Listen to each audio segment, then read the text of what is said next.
Guys কেমন আছেন সবাই? আশা করি সবাই ভালো আছেন আর আমিও ভালো আছি।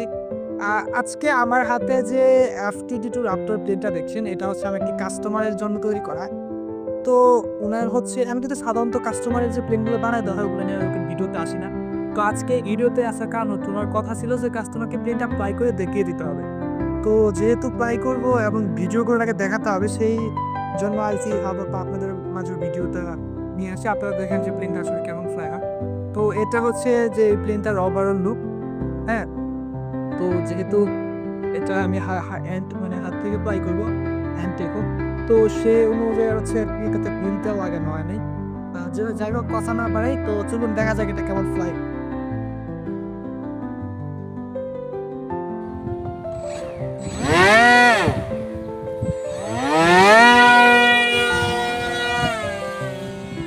এটা কিন্তু অনেকটাই স্মুথ ফ্লাই হয়। মানে একদম স্লো ভাবে ফ্লাই করা যায়। যেহেতু হচ্ছে কাস্টমার বিগিনার, সেক্ষেত্রে আপনি স্মুথ ভাবে ফ্লাই করতে পারেন। এই ফিচারগুলো এটাতে আপডেট করা হয়েছে।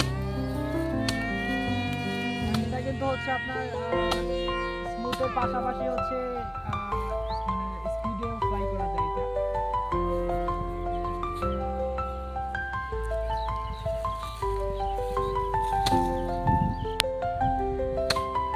এই হচ্ছে এরকম একটা ভালো গুণ যেটা স্পিডের পাশাপাশি স্মুথ ভাবে মানে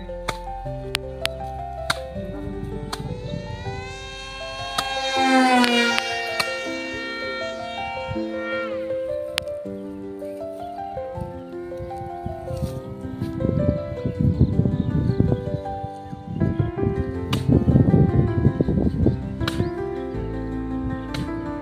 এটা কিন্তু অসাধারণভাবে ব্যাকফ্লিপও মারতে পারে আমি যতটুকু বুঝতে পারছি। কেন রাফটার প্লেনগুলো অনেক ভালো ব্যাকফ্লিপ মারতে পারে। এই যে হচ্ছে এটার ব্ল্যাক ফ্লিপ।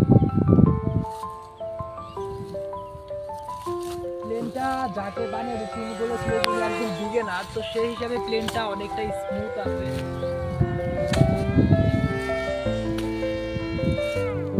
আরেকটু মিনিট নামাই লাগবে মাঝে 3 মিনিট হয়েছে।